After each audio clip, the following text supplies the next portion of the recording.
For this year, maybe I will be a memo akwaba edeba Adom TV.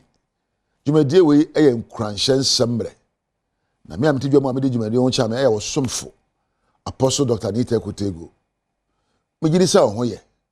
Why crowd say oni beto na mo ntio we. Ene so maba mental toughness. Adwemu ahodne. Ya na yeso ya tintin apomu ye die do anepa dokono ne ampese ne fufuo ne edi. Se be ya die mu be ya dine. Na wada yie na we die mo to yie. Na ya o misa won se adwen na odi di dwuma no. Kwan ben so na otintin wadwene mu. Na kwan ben so na be fa e be hunu se wadwene mu asipia sita. Onipa ya na ye de ne to nyoma eso ni mfaso so. Na ye gane ma se be won faso na ya brabo adi yanya. Ade ehu hia wa brabo mu ye wadwene. Onyame bo wo no oma 3 elements. If ba ko honam body ahono we ena ewu ana ekọ ena ma ko se fe no honhom spirit eye ahomi yankopon ne hye omu na eye unipadua ena o spirit na ade bi da mfimfin a ekenya asa na ma mienu we ye fe no soul ana wadwene ense honam beto yie se osusu beto yie no ne nyina so eye wadwene a wodwene entimi de ya me sode a ya me pese me kenya ma adwene na madwene nya hodne na nyansa dokoro madwene mu na mpo me nyansa bebubra sabi adwene a emu oha no emanipadua sabi jimi edware no na sunsun mu etoba ha banantem. A weak mind is a weak life. When your mind is weak, because the quality of your mind determines the quality of your life.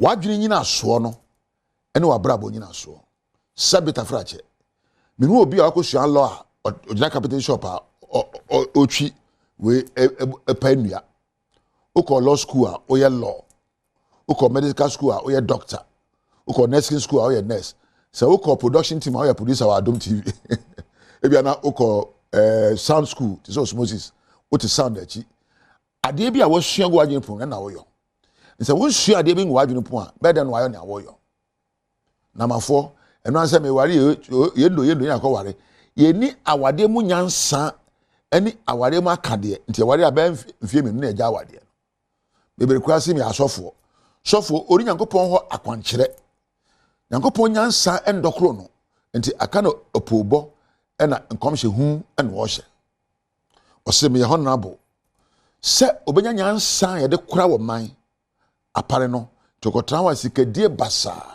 no friend say amemu e kan obi obu aman so a o ka aman bomu ebo aman ho ban e ma ankrankran ho to won enti adwuma bi abeyo no ehu hia nimdie ni nyansa enti se de wadwene adore akodo no sana no yeso ebedore akodu ababa wo boye se enkoyi a emo bi sobo nyina so ne se wadwene mu so enkoyi wate nkam enkoyi ukasa mu enkoyi.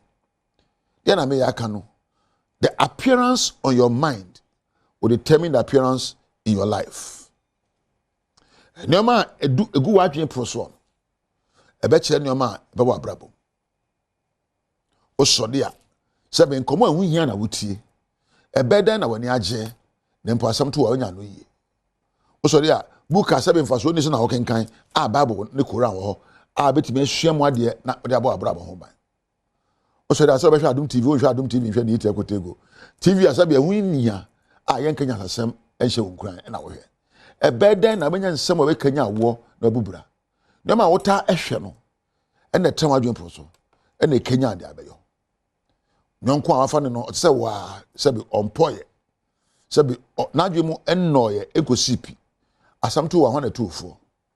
The future out there Tieno, and Yawata Ayo. And Tiabrabo me say, one yansa. Said ya adore akoduro no sana abrabo so ebeye me hu obi no ahe ne ho atade mu abetimi hu nyansa e do ne tim sabe ontare hye eche nyansa e ko tim sabe said wa kura wanim ayi wuti kura kire nyansa wo tim na obie wa no de a me hu nipa wo yo kasa abeka enyina so ene nyansa egu wadwen pronso empo woni ye de ne yebi wo de na de a etimi kire nyansa egu wadwen pronso. The show be no name kasa me say do gina ho fa bu no apu nafu tawe me say we na dwe what to see obo no de sa hye nachi obedede me bo so no abo akimbo obeche so e mama obi anyina ho e che nipa woyo even say do obesira fa kra bo say we do obesire atwa wojo ana bobu komu ne se de kra che so ye kronfo say do be nani kra hwe wo kra no e che so obedada oba me no kasa be ma na ba ho no ahye no kama ya no ahwe ne nyansa o no kasa esa sasira na kotra na enye ne honam ne sika e nyansa gu na dwere post na akọware no na sebe ko ware akwase a odin kwa asam kire wo mame nka biom sebe woni kwase akotena fie eboko jota fre a odin kwa asam na kire wo na fa nyansani a okanya ansam na kire wo de wo na adwene mu no e na oka kire wo enti media me panyonko a sebe ene gire ti na adwene mu me panyonko a sebe nyansa adokro no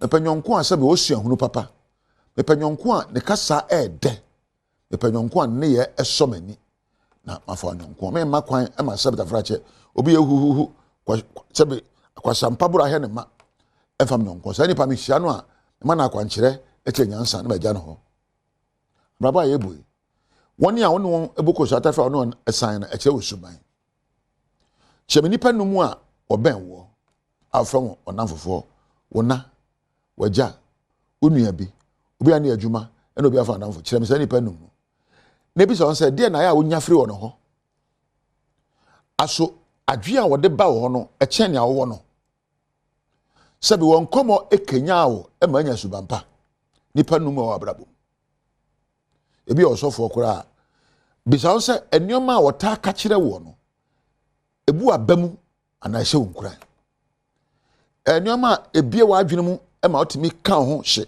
ekoba bia woko asunuma o ka kire na ma oda eso bam sabi wo hiani okofa hiani nyonko aba de no aboaho yana usi abrabo so a pe obi a sabi o nyansa e kire ho pe obi o nim de ese ho na pe obi a sabi na brabo ato yese ho me ame kan sem we enda papa we ase fe na egya kowansa ehye TV adwuma ase no papa we na so me nsa na wa kwadre nya TV adwuma mu iye papa na mesua na adwuma ene me ne sabi me nkofo bi ase ye no asate adwuma no na me se boma na mo dabi enti abrabo aye boye bi de bi achi enzo pese onyansa edokro na eye ma pania wa so nyansa ye na me nyipa odikan a onyansa me pena sempa ya wan kire me na me mo bibie onipa ne nyansa esomani eye magya onyankopon wosoro ona me kan ne nsem wona twa konkro mu a ma me nyansa metu abrabo enti me de ya na me ye bibia me dan no ebisa ne se agya me mfa he ya me e wa kwan ana eno je se me Kristo na me Kristo ni e je me tie ne nsempa e de bu me bra me nkohwe Nigeria movie enkofa akie mpopo emfa bu me bra ko Nigeria movie a woye odo na odo sebe eno nya me bra no me do enyina so ejina na ma me yesu sanso I live my life as a loving partner based on 3 elements: passion, intimacy, and commitment. Can I repeat this for you? I live my life in love with others on passion, intimacy, and commitment. So I don't want movies to tell me what love is and what love is not. I love people with respect. And I love people with a forgiving heart. What I call tolerance and forbearance. And untimi nko hwe film, nko kind love story book, nko so nyansa mfa yodo. So do nyina so ye muchia, on se muchia 9 year mensa. We ye friend passion. Me kondo nipa me boko zata frɛ no. Ni ho ye ma kono na osombo ma me. Into na ye me number 1. When you are passionate about something, that thing is your priority. Me pewe basem. Me pejam pedu asem. Enti me passionate about them. Me pe me masem. So I'm passionate. I place them on number 1, my list. Number 2, intimacy. Enkitahudie, giving and receiving, and giving and sharing. Intimacy. Semi no bedi nkomo abehye onkran. Semi no bedi nkomo asabe awerho nka wo abufo nka wo na da bia benya ne gye o wedie mu. Na empo me nkomo die be kire kwa abefa so ababa to yi nti me nkomodie nyina no eye nkranhye na de kire ne sua hu kura commitment metumi ho asiwa ma enegye mu o wabre mu o ahwase mu o so de mu o me no enam. This is what it means to be a friend and a partner.